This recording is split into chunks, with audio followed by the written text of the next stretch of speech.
और आइए पहली बड़ी खबर की ओर आपको लिए चलते हैं। और पहली खबर है ईरान और अमेरिका के बीच में चल रहे तनाव को लेकर के।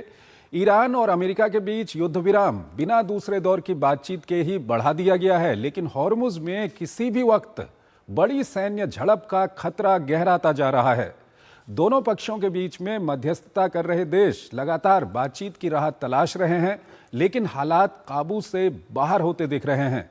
वहीं अब हॉर्मुज में व्यापारिक जहाजों पर हमलों ने तनाव और बढ़ा दिया है। ये संकट अब किसी भी वक्त बड़े संघर्ष में बदल सकता है। आइए आपको ताज़ा घटनाक्रम से जुड़ी एक खास रिपोर्ट दिखाते हैं और फिर इस पर अपने विशेषज्ञ मेहमान के साथ चर्चा करेंगे।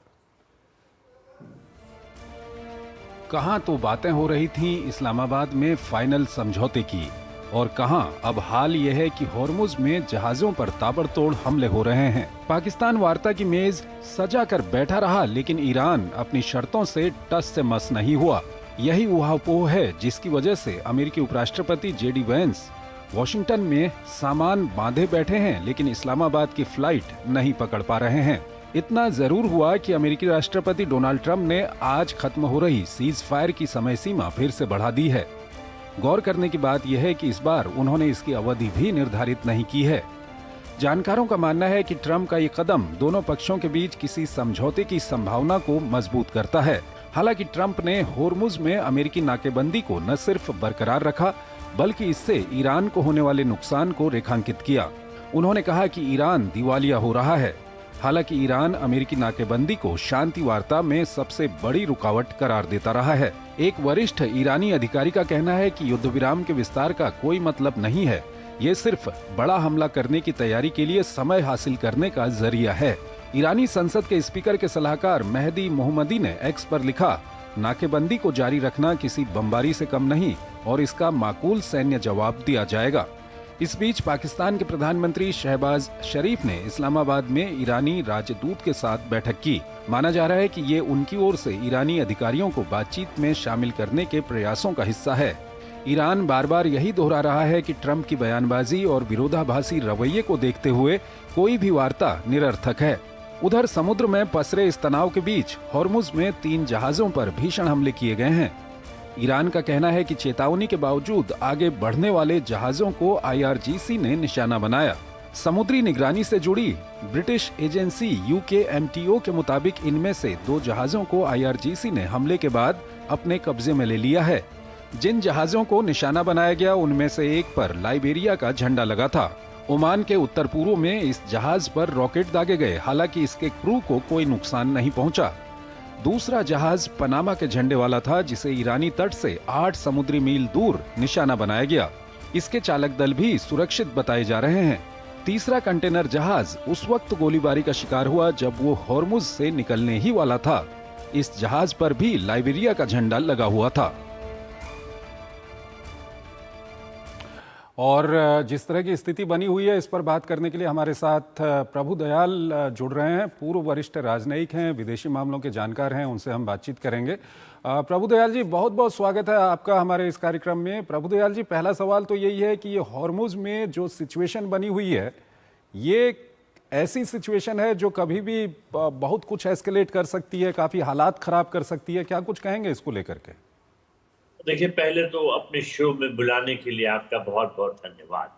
देखिए, टेंशन्स जो है यूएसए और ईरान के बीच में बरकरार है, और हालांकि ट्रंप साहब ने सीज फायर को एक्सटेंड किया है, लेकिन ईरान का ये कहना है कि क्योंकि अमेरिका ने जो नेवल ब्लॉकेड लगाया हुआ है इरानियन पोर्ट्स पे, जो कि स्ट्रेट ऑफ हॉर्मुज के थ्रू ट्रैफिक रोक रहा है, ये एक एक्ट ऑफ वॉर है।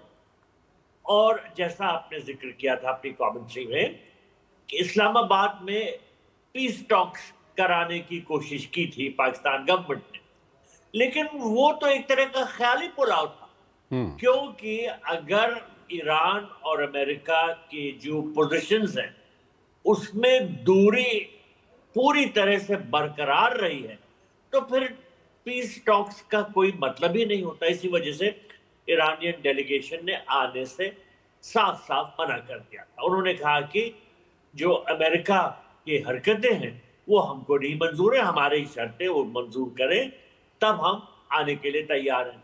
खास तौर पे उन्होंने कहा था कि पहले तो आप नेवल ब्लॉकेड हटाएं, फिर हम बात करेंगे। तो नेवल ब्लॉकेड तो हटी नहीं, वो अभी भी नहीं हटी है। तो हालांकि ये जो सीज फायर जो कि 21 तारीख को कल खत्म होने वाला था, उसको ट्रंप साहब ने एक्सटेंड कर दिया है, और ये नहीं कहा है कि ये कब तक के लिए एक्सटेंड हुआ है।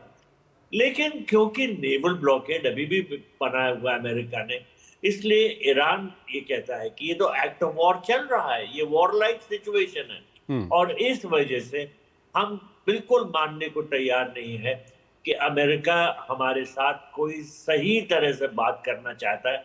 हमको अमेरिका पे विश्वास ही नहीं है। प्रभुदयाल जी, लेकिन इसी बीच जो अमेरिकन ब्लॉग से जिस तरह की खबरें आ रही हैं, वो कहते हैं कि ईरान की जो लीडरशिप है वो बंटी हुई है और एक यूनिफाइड प्रपोजल वो लोग नहीं ला पा रहे हैं। इसको आप किस तरह से देखते हैं? देखिए, ईरान में इस वक्त जो लीडरशिप है वो पूरी तरह से IRGC के कंट्रोल में। जो वहां की सिविलियन लीडरशिप है, प्रेसिडेंट पेजेश्कियान की, जिसमें फॉरेन मिनिस्टर अगराक्ची बड़े इंपॉर्टेंट हैं, और भी तमाम सिविलियन लीडर्स हैं, उनकी नहीं चल रही है, क्योंकि ईरान के सामने जो सिचुएशन है वो लड़ाई की है। और इस वजह से IRGC का ये कहना है कि आप हमको संभालने दीजिए पॉलिसी, हम जानते हैं कि क्या करना है, अगर हम हटेंगे तो आप ईरान की रक्षा नहीं कर सकते। तो ईरान में जो पूरी तरह से जो इस वक्त कंट्रोल है वो IRGC का है, और इसकी वजह से जो सिविलियन लीडरशिप एक तरह से साइडलाइन हो गई। जो सिविलियन लीडरशिप फिर भी शायद सुनने में आया वो कोशिशें कर रही थी कि कुछ प्रपोजल्स बने, अमेरिका के साथ बातचीत हो, लेकिन IRGC ने ये साफ साफ कह दिया कि उसका मानना है कि बातचीत से कोई फायदा नहीं। अमेरिका की जो इंटेंशंस है उस पर IRGC एतबार नहीं करता है। IRGC का ये मानना है कि सीज फायर करते हुए भी अमेरिका की इच्छा ये है कि वो अपनी तैयारी युद्ध की और दुरुस्त कर दे और फिर दोबारा ईरान पे अटैक शुरू कर दे। तो दोनों में जो ट्रस्ट डेफिसिट है अमेरिका में और IRGC में, ये बहुत बड़ा है, और इस वजह से मुझे नहीं लगता कि कोई आसान तरीका निकलेगा इस युद्ध को समाप्त करने। मिलिट्री टर्म्स में हम बात करें सर, तो ये जो अमेरिका की ओर से ब्लॉकेड किया गया है, ये ब्लॉकेड कितना इफेक्टिव है ईरान को दबाव में लाने के लिए? देखिए, इफेक्टिव तो बहुत है, और अमेरिका जो है वो ये कोशिश कर रहा है कि वो जब चाहे जहाज जो जा सकते हैं वो जाए, लेकिन फिर ईरान ने फायर किया, जैसा आपने खुद बताया रिपोर्ट में कि 2 जहाजों को ईरान ने अपने कब्जे में कर लिया, उन्होंने उसको अपने अरेस्ट कर लिया, और तीसरे जहाज पे फायरिंग की, जिसमें उस जहाज का बहुत नुकसान हुआ है। तो इस वजह से ये लगता है कि ये जो ब्लॉकेड है ये इस वक्त बहुत ज्यादा सख्ती से मनाया जा रहा है, अमेरिका की तरफ से भी और ईरान की तरफ से भी। देखिए, ये दोनों साइड की तरफ से ब्लॉकेड है। ईरान ने भी ब्लॉकेड किया हुआ है स्ट्रेट ऑफ हॉर्मुज़ ने, और अमेरिका ने क्योंकि इरानियन पोर्ट्स पे नेवल ब्लॉकेड किया है, तो वो भी उस स्ट्रेट ऑफ हॉर्मुज़ का ब्लॉकेड है। तो दोनों तरफ से ब्लॉकेड है, और जो जहाजों की आयाजाही है वो बहुत कम हो रही है, बहुत कम संख्या में जहाज। सर, समय कम है, एक अंतिम सवाल आपसे पूछेंगे कि ईरान भी हॉर्मुज़ का उपयोग कर रहा है कहीं ना कहीं दबाव बनाने के लिए, इकोनॉमिकल प्रोस्पेक्ट में वो पूरी दुनिया पर, अमेरिका पर दबाव बना रहा है। अमेरिका भी ब्लॉकेड का इस्तेमाल कर रहा है दबाव बनाने के लिए ईरान के ऊपर। तो ये जो हॉर्मुज़ का इस्तेमाल है, इसके लिए किसको जिम्मेदार ठहराएंगे, क्या कुछ कहेंगे इसको लेकर के?